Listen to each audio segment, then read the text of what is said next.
change bear down on the Indian subcontinent and other parts of the world. And we know that climate change is going to be a real challenge for us. That black squiggly line is the actual level that we are achieving in terms of CO2 emissions. And actually the lower line, the green line over here, shows where we hoped we might be. In fact, it would take a financial crisis almost twice as big as the one the world experienced in 2008 to bring CO2 emissions down to where we had hoped and aspired to be back in 1995 when these trends were built and established. The implications of climate change I don't need to share with you. People in South Asia are probably the most aware of the implications because indeed it's people in South Asia that are likely to be most affected by an increasing global surface temperature. The number of natural catastrophes is increasing, so we can see there is a strong evidence base that suggests that we are seeing more and more natural catastrophes emerge as a consequence of changes to our climate. But actually, despite all of the challenges around food and around climate change, around population growth, the World Economic Forum, who are not necessarily known for their social liberal thinking, recognise that actually climate change, an ageing population, water supply are smaller challenges than the real challenge we all collectively face.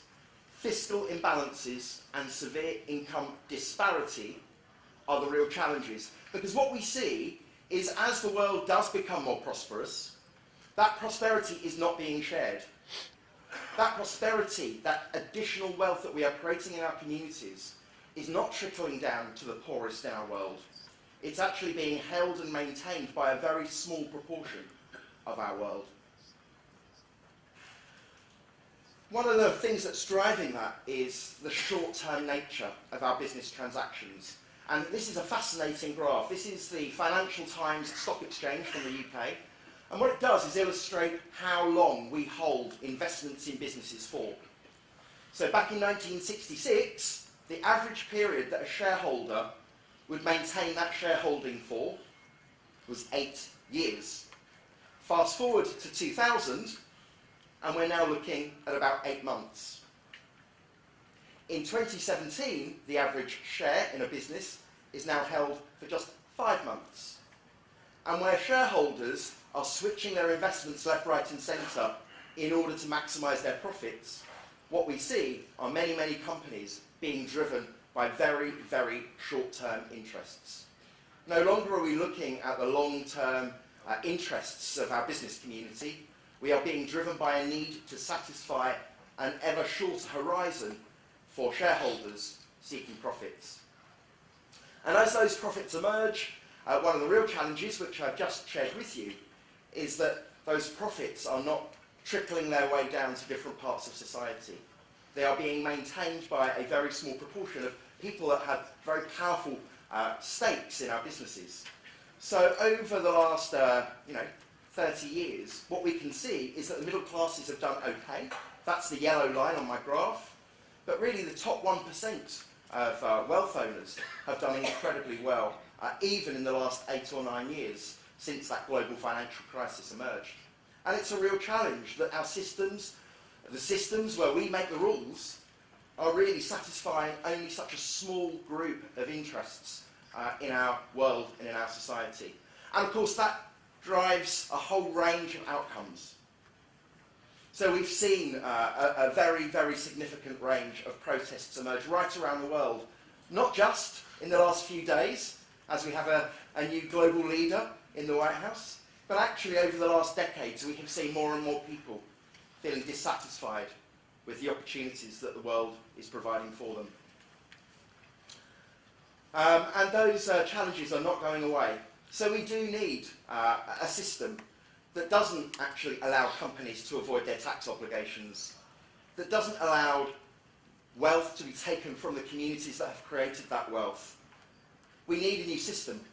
And that system, I believe optimistically, after giving you a very, very bleak picture of the world, can be generated through the principles and values that social enterprise provide. So I'm not sure whether I'm the monkey or indeed the elephant. I suspect after Christmas I'm feeling a little bit more like the elephant, but I am a natural optimist, and I believe, having worked for the private sector and the social sector for organisations such as Oxfam, that we are developing a response to these huge and seemingly intransigent challenges that we face. I mean, what's something I believe we should genuinely celebrate is actually the ability for the world, in all of its diversity, with all of its difference, to come together and actually agree these 17 global goals. There are reasons to be cheerful in this world, and the fact that as a community of nations we can come together and recognise that our shared interests will emerge through these shared commitments is a powerful step in human progress. And how does this link to social enterprise? Well, we know that governments cannot achieve these global goals alone. The role of business in all of our societies and all of our communities has become much more important than ever before. And therefore, if we have any chance of achieving the global goals, we have to shift our economic systems, change our businesses to help us achieve these ambitious targets. Now, social enterprise has been delivering sustainable outcomes and goals for many, many years. This is a Ghanaian football ball manufacturer called Alive and Kicking. They actually print the global goals in all of their footballs. These footballs are made out of scrap leather, and they are used to promote anti-HIV messages, support good health messages, and community information through printing on the footballs. The footballs are then provided to schools to help educate and nurture the next generation of young people. And of course they're also sold in the UK at a very significant price, making sure that a very healthy margin goes back to those communities in Ghana. There's a range of entrepreneurs. There's a video here, but it's 6 minutes long and I'm running out of time, so I'm going to skip the video. But there's a whole generation of new entrepreneurs. This guy is called Daniel. He's from Australia, he's 19 years old, and he's the founder and chief executive of ThankYou.co. He now has 47 grocery products, from bottled water to cereal bars to porridge oats to hand sanitizer, that are sold throughout Australia, generating all of their profits to go back and to achieve sustainable development goal outcomes in the developing world. And in the UK we've seen a revolution. This is the fastest growing soft drinks company in the UK, and it's called Bellu. And Bellu is just a water company, but all of its profits go to water aid. It's also an environmental social enterprise, so it never exports beyond the UK because it believes that exporting drinking water is absurd. And it packages as much of its product in recyclable, high technology glassware, which is the lowest amount of glass possible to distribute water. And in fact, its story about profit distribution, about being an environmental social enterprise, a zero carbon company, one that empowers and nourishes communities around the world, is what's led it to being the official bottled water in the Houses of Parliament in the UK. The fact that it is an environmental and social business means that it is really well placed. It's a popular brand, people want to associate with it. It's a cool brand, officially one of the United Kingdom's cool brands. And people want it. They want it in their restaurants, they want it in their stores, because of what that reflects about the businesses or the institutions that are using it. So here you have Chuka Umunna, who is a British politician, in one of our committee rooms, drinking from Bellu water. And let me tell you, when you drink this water, it tastes less bitter.